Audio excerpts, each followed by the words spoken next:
Welcome. Today is Friday, the second week in Advent, and the 2 Advent candles are lit. We're still reading Tabitha's Travels, and today's chapter is titled The Star. Tabitha struggled to free herself from the man's grip, but he held her tightly. She spun around and saw that he had only 2 teeth, and both were black with rot. His eyes were red, and his nose was crooked. His lips pulled back in what Tabitha thought was supposed to be a grin, but it was lopsided and evil. With drool running from his mouth, the man said, "Come with me, and I'll help you find your way." "No," Tabitha yelled, still struggling. "Let go of me." But still the man hung on. "I think you will fetch a fine price," the man hissed, and he started to lift her under his arm to carry her. But before her feet even left the ground, Tabitha decided she was not going to be someone's slave girl.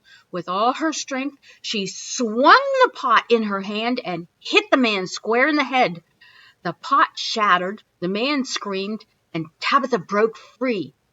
Having no idea what else to do, Tabitha ran into the house of Silas. "Jotham!" she yelled. "Nathan! Silas!" But no one answered. Everywhere she looked, she found only rubble and charred remains in the once beautiful house. Tabitha heard a moan and looked back toward the street. Her attacker had fallen to the ground, but was now struggling to his knees. In moments he would be standing again and very angry. Without another thought, and with no plan other than to get away, she ran out a side door of the house and down a winding street. At the next corner, she turned left onto a wider street and tried to hide herself among the crowds of people. She was just starting to catch her breath and to wonder what she would do now when she saw a wonderful sight. Grandmother's donkey! The one she had given to Jotham? He was tied outside a shop of spices. Tabitha's heart soared with hope. She ran to the donkey and greeted it like an old friend. "Elisha!" she yelled. "How I have missed you!" She gave the donkey a kiss on the nose and then said, "And where's your new master?" She looked around, trying to see Jotham amid all the travelers and sellers and children, but he was nowhere to be seen. Then she noticed that the strap holding the donkey's saddle in place was tied wrong and was cutting into the beast's flesh. "You poor animal!" Tabitha cried. "How could Jotham let you suffer so?" She loosened the strap and was just starting to retie it when she heard a screeching cackle like a beast in her worst nightmares. "Don't you touch my donkey!" a haggard old woman screamed. The woman waddled like a big duck as she ran and was shaking a bony finger at Tabitha. "Get away, girl, or I'll sell you to my son for a profit." Tabitha stood up straight and stood her ground. "This is not your donkey," she said as the woman reached her. "She looks like a witch," Tabitha thought, eyeing her ragged clothes adorned with cheap bracelets and pins. "And she smells like one, too." "It is my donkey, and I'll beat you like a dog if you don't back away." The woman was waving a wooden walking stick over her head, and Tabitha decided that perhaps this wasn't the best time to be brave. "I'm going to find the real owner of this animal," Tabitha said, "and then we're coming back here to have you arrested." The old woman stopped swinging the stick around and looked Tabitha straight in the eye. "The one who owned this donkey before me," she growled, "was a boy of 10. But he is dead now, and the donkey is mine." Tabitha stumbled backward. Her mouth opened and closed, but no sound would come out. "Jotham? Dead? How? When? Why?" Questions and feelings stumbled around inside her head. Her thoughts were all mixed up like rats in a whirlpool. Tabitha turned away from the witch and ran out into the street. Jotham? Dead?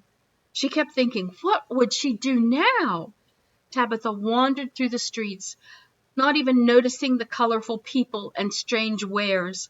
Images of Silas's deserted house kept forcing their way into her head, and she wondered if Jotham had been inside when it was looted. Finally she spotted an inn and remembered the fine meal she had shared with her father at such a place. Pushing through the door, she sat on a bench just inside and put her head in her hands. "No begging here," came a gruff voice from the other side of the room, "and no peddling either. Go your way and don't bother my guests." Tabitha looked up and saw several people at tables around the inn, all of them staring at her. "I come neither to beg nor to peddle," she said wearily. "I come only to rest, and perhaps have a drink of water." She stopped for a moment, hoping for an invitation, but none came. "Very well, I will go," she said, and she stood to her feet. "Hold," came the voice, though not quite so gruffly. "If water is all you seek, I can spare a cup." The man came over to Tabitha then, carrying a ladle of water. He was tall and thin, with a thin, narrow beard. Tabitha gulped down the water and thanked him. "And where is your family?" the man asked. Tabitha's lonely heart poured out the answer to that question, starting with finding a boy in the desert. A large cockroach made 4 trips clear across the room and back, carrying crumbs of bread with each pass in the time it took Tabitha to tell her story. "This boy," the man said when she had finished. "Could it be that his name is Jotham of Jericho?" Tabitha's eyes shot open. "Yes," she exclaimed, but then sadness took over once again as she added, "But he's dead now." "Dead? When did this happen? How did he die?" "I do not know. It was told me by an old woman who had his donkey," Tabitha said. The man made a disgusted snorting sound and waved his hand. "That old witch is the mother of Decca of Megiddo," he said. "She lies worse than her son. Jotham is very well and alive, and is even now in the company of a priest to the north." "Are you sure?" Tabitha asked. "By my honor," the man answered. Then he sat down next to her to tell his story. "My name is Seth," he began, "and I was a friend to Silas, a very good friend. I watched him die right here on this floor," he said, closing his eyes from the pain of the memory. "Jotham was here too, and his friend Nathan." Seth was quiet for a long moment, and Tabitha dared not interrupt his thinking. Then he shook his head and continued, "I heard Nathan tell another man, a fellow innkeeper, to take the boy to a priest in the north while he himself stayed to fight Decca. Hazra was the man's name, Hazra of Bethlehem. He didn't want to leave the fight, but he followed the bidding of Nathan. He ran out the door and back with the boy under his arm. I and some other men in the inn joined the battle and scared Decca off, but by then Jotham and Hazra were far away." Tabitha took all this in for several moments and then asked, "Where is Nathan now?" Seth shook his head sadly. "He went off into the hills on foot to follow the boy." They sat in silence for a time. Then Seth slapped both his knees at once and said, "But now it is time to work. You may stay here as long as you wish, and have a bed and your meals free of charge. I do this to honor my friend Silas and his friend Jotham." Tabitha thanked Seth and felt like she finally had a friend again. But later that night, as she lay on a bedroll in the dark, staring out a window, Tabitha thought of her family. "Jehovah," she prayed, "please help me find my father. Please lead me to him before the Romans kill him." Suddenly, a bright light filled Tabitha's eyes, and a star which shone like no other filled the sky. Tabitha rushed to the door and out into the street.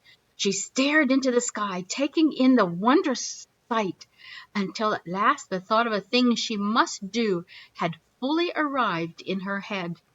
Running back inside the inn, Tabitha shook her sleeping host and whispered in his ear. "Seth," she said, "wake up! I must leave this place at once." Lies are the native language of the devil. If we listen to those lies, they will hurt us, make our lives miserable, and make it difficult for us to see God. But Jesus came to earth to show us the truth, so we can know the one true God. John tells us that Jesus answered, I am the way and the truth and the life. No one comes to the Father except through me. If you really knew me, you would know my Father as well. From now on, you do know him and have seen him.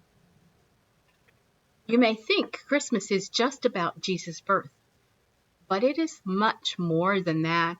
It's about knowing God and knowing the truth as well. Tabitha had her friend Seth to explain that she was listening to lies. Wouldn't Christmas be a good time to let your friends know the truth about God?